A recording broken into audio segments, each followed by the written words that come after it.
나는 성령을 믿으며 거룩한 공교회와 성도의 교제와 죄를 용서받는 것과 또 몸의 부활과 영생을 믿습니다 하는 이 사도신경의 마지막 신앙 고백 부분을 다루려고 합니다. 우리 성령님을 믿습니다라고 고백하고 난 다음에 뒤에 여러 가지 나오는 조항들은 왜 그 성령님을 믿습니다 하는 뒤쪽에다 붙여놨냐면 이 모든 것이 성령께서 하시는 사역입니다 라고 믿는다 고백한다는 내용입니다.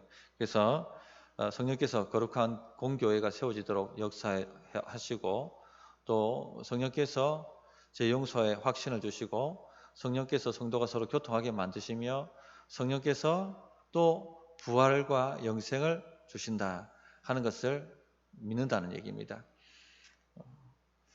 자, 그러면 성령의 사역에 대해서 한번 어떻게 믿는지 우리가 신앙 고백하는 부분들 조목조목 한번 살펴보겠습니다.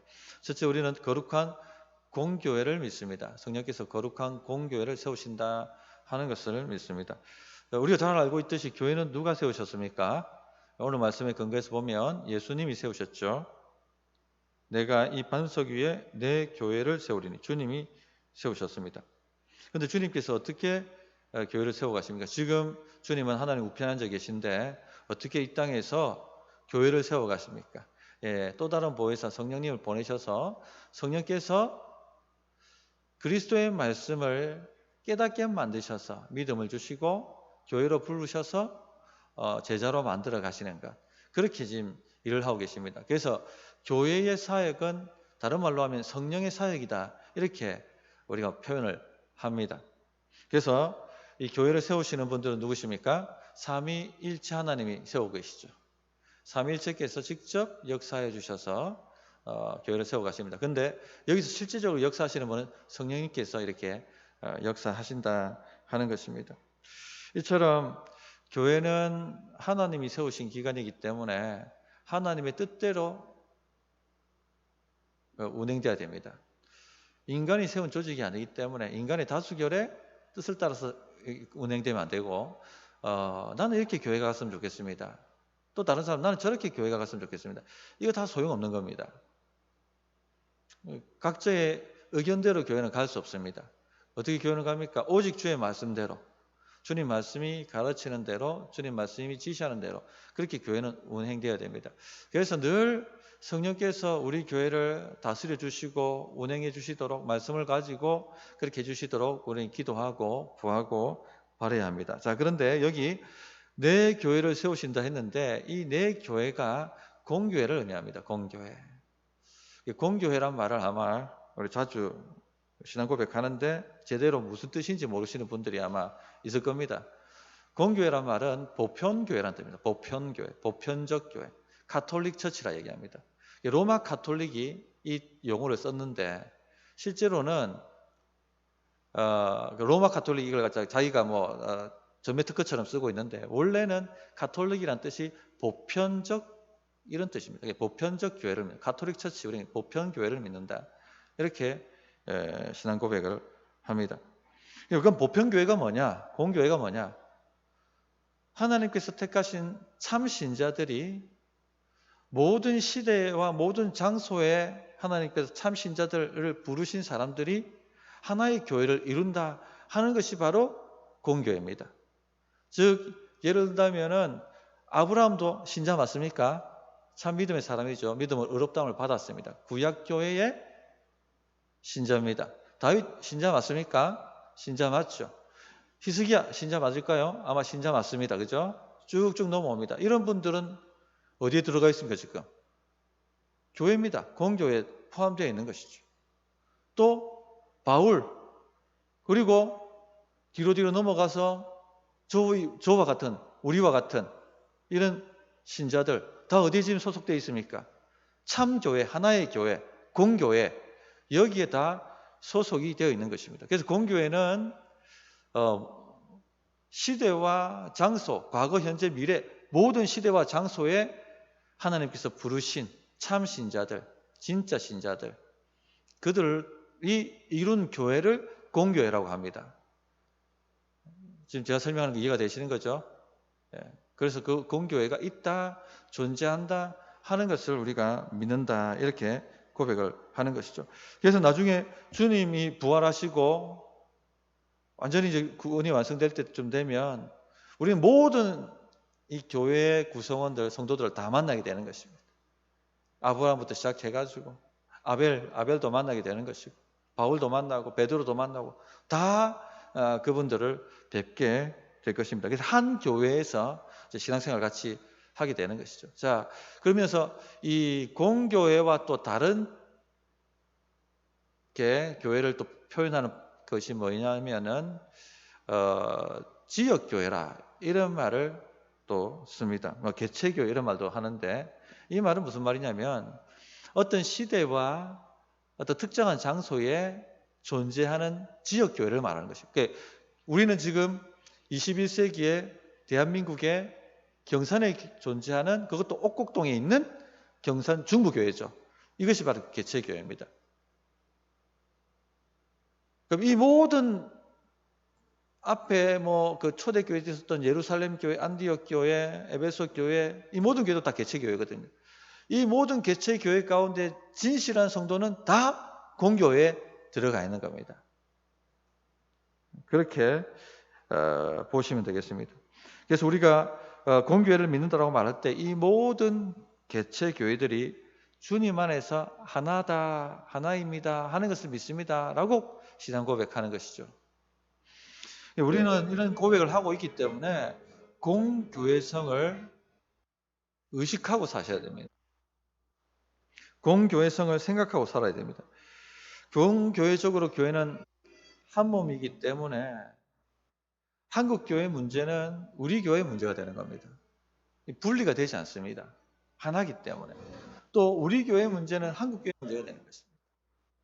지금 코로나 때문에 몇몇 신학적으로 잘못된 교회들이 문제를 일으킵니다. 지금 그 뉴스 들으셨는지 모르겠습니다만 이제 개신교하면 머리를 절절 흔든다고 하잖아요. 이 사람들이 1차 대확산 신천지 이단님, 두 번째 정광훈 사랑제일교회 정치적 잘못된 부분들, 두 번째 확산이 됐고, 세 번째 인터콥 잘못된 신학 가진 선교회, 지금 또 IM 선교회라고 또 잘못된 그분이 어떤 신학을 했는지 어디서 안수받았는지 모른답니다. 이 문제가 그들만의 문제가 아니라 한국교회 문제가 되고 있는 거잖아요, 지금. 이런 것이 우리 공교회성을 생각해야 될 필요가 있는 것이죠. 우리만 잘한다고 지금 될 문제가 아니고 전반적으로 한국교회가 잘해야 되는 것이죠. 그러기 위해서 우리가 최선을 다해서 우리 거는 잘해야 되는 것이죠. 이런 공교회성을 생각해야 됩니다. 너무 자기 교회만 생각하면 안 되는 거죠. 우리가 왜 신학교를 지원하고 또 위해서 기도하는가? 바른 신학을 가진 목사가 배출되어야 되고 그들을 통해서 바른 신학을 가진 교회가 건강하게 세워져야 하기 때문에 중요한 것입니다. 나는 모르겠고 이게 안 된다는 얘기입니다. 우리 교회만 뭐 잘하면 되지. 절대 그렇게 되지 않는다는 거죠.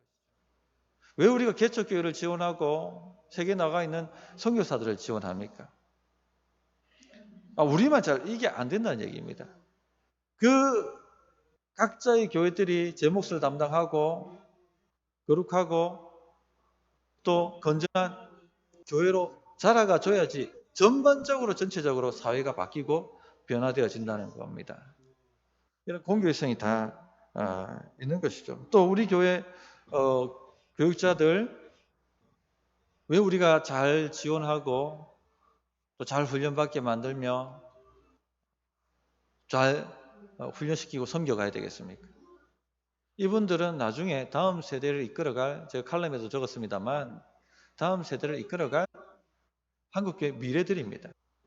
우리가 다음 세대를 키워야 된다 하는데 중고등부와 청년부 아이들만 생각하는데 그것도 중요한 일이지만 진짜 중요한 것은 뭡니까? 다음 세대 목회자 키우는 겁니다.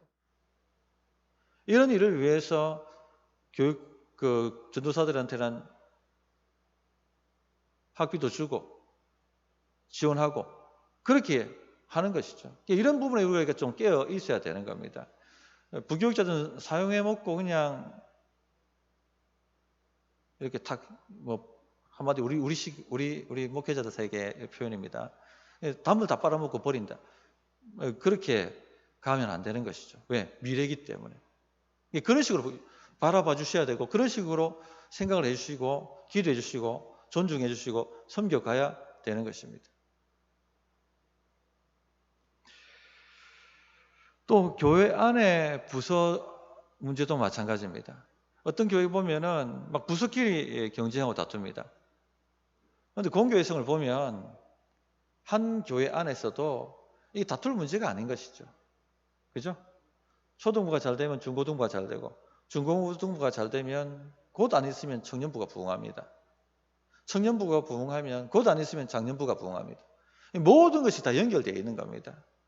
모두가 다 같이 건강해져야 되고 모두가 같이 다 성장해야 되고 모두가 다 같이 힘을 내야 되는 것이죠. 만약에 유치부가 싹 사라지고 없다. 몇 년 안 가서 초등부 사라집니다.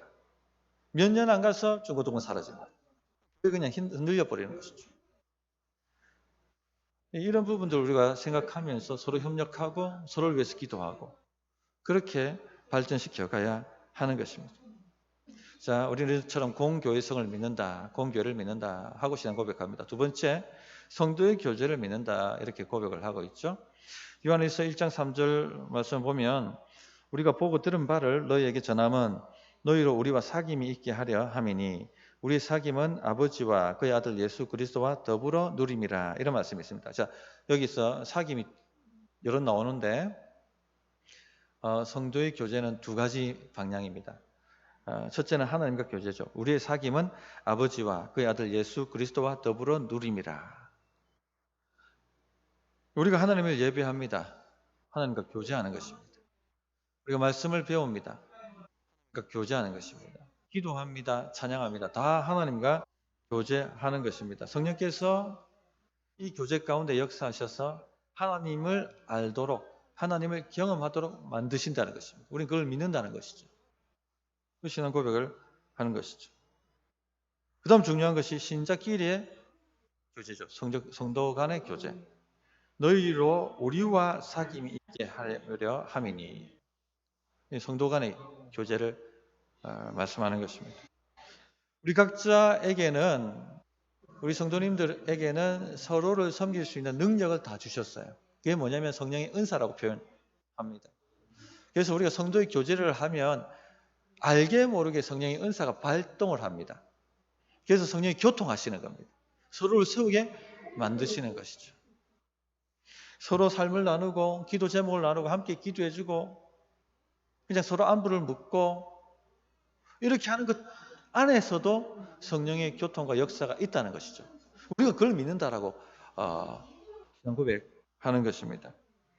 빌립보서 2장 1절부터 4절 같은 경우 보면 그 이야기가 나옵니다. 그러므로 그리스도 안에 무슨 권면이나 사랑이 무슨 위로나 성령이 무슨 교제나 긍휼이나 자비가 있거든 마음을 같하여 같은 사랑을 가지고 뜻을 합하며 한 마음을 품어 아무 일에든지 다툼이나 허영으로 하지 말고 오직 겸손한 마음으로 각각 자기보다 남을 낫게 여기고 각각 자기를 돌볼 뿐더러 또한 각각 다른 사람들의 일을 돌보아 나의 기쁨을 충만하게 하라. 이렇게 권면을 해주셨는데 그리스도 안에서 무슨 권면이나 사랑이 무슨 위로나 다 보혜사께서 하시는 일이죠.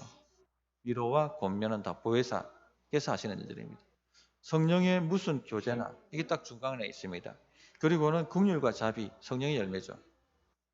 성령의 교제 안에서 이와 같은 일들이 일어난다는 겁니다.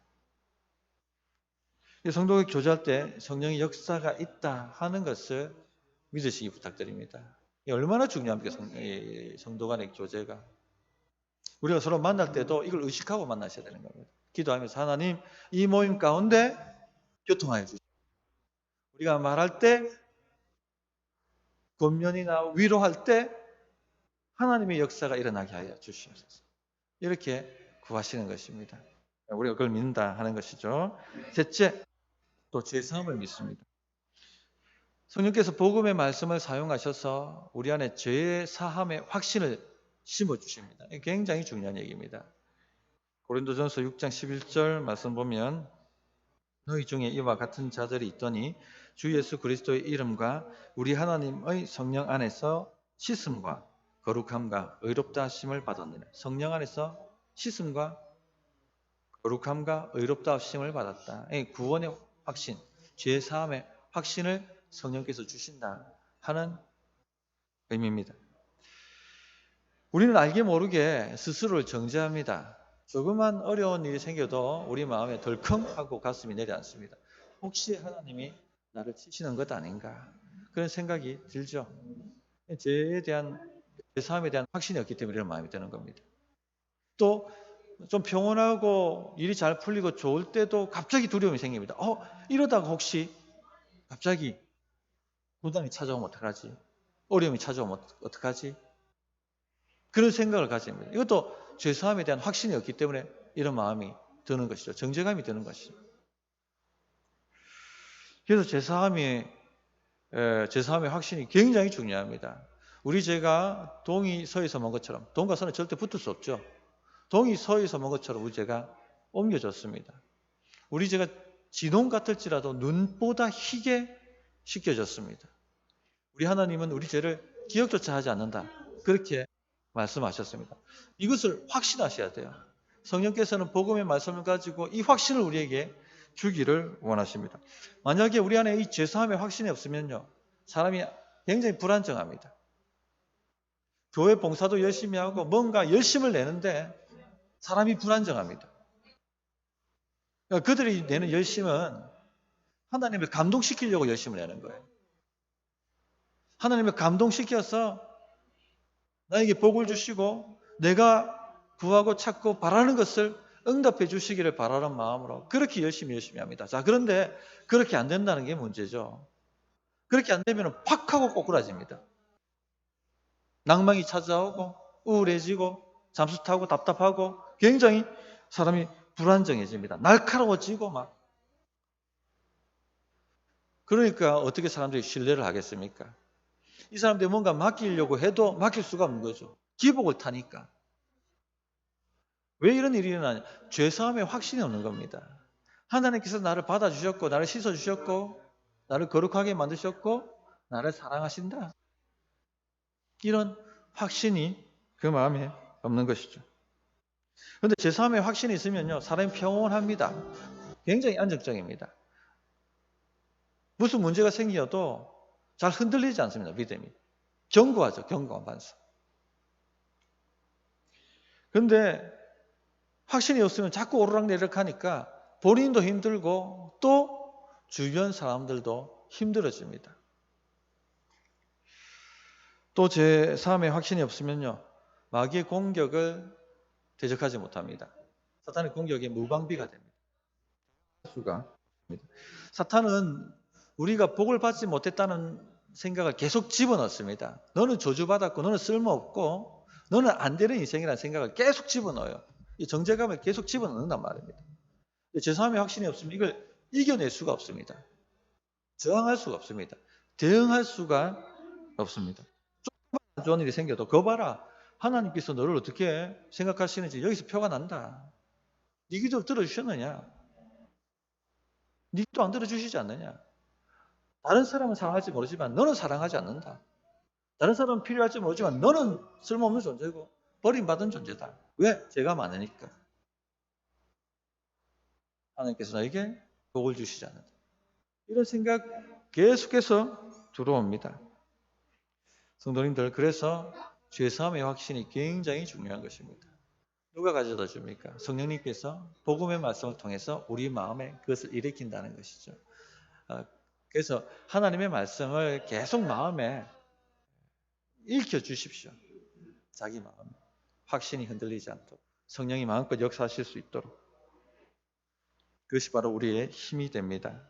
자, 네 번째 마지막 몸의 부활과 영생을 믿는다. 이렇게 우리는 고백합니다. 로마서 8장 11절에 보면 예수를 죽은 자 가운데서 살리신 이 영이 성령님을 의미하죠. 성령님께서 예수님을 부활시켰다는 것입니다. 너희 안에 거하시면 그리스도 예수를 죽은 자 가운데서 살리신 이가 너희 안에 거하시는 그의 영으로 말미암아 너희 또 살리시리라. 성령께서 부활케 만드신다라고 말씀하고 있습니다. 이것을 우리가 믿는다라고 고백하죠. 신자가 죽고 나면 두 가지 일이 일어납니다. 하나는 우리가 죽고 나면 몸과 영이 분리가 되죠. 그래서 몸은 썩고 영은 하나님의 품으로 갑니다.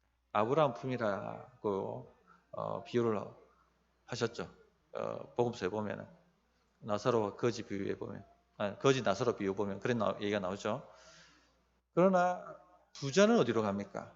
죽고 난 후에 음부로 갑니다. 음부는 마지막 지옥 심판을 받기까지 죽은 영혼들이 고통당하는 곳입니다. 믿지 않았던 영혼들이.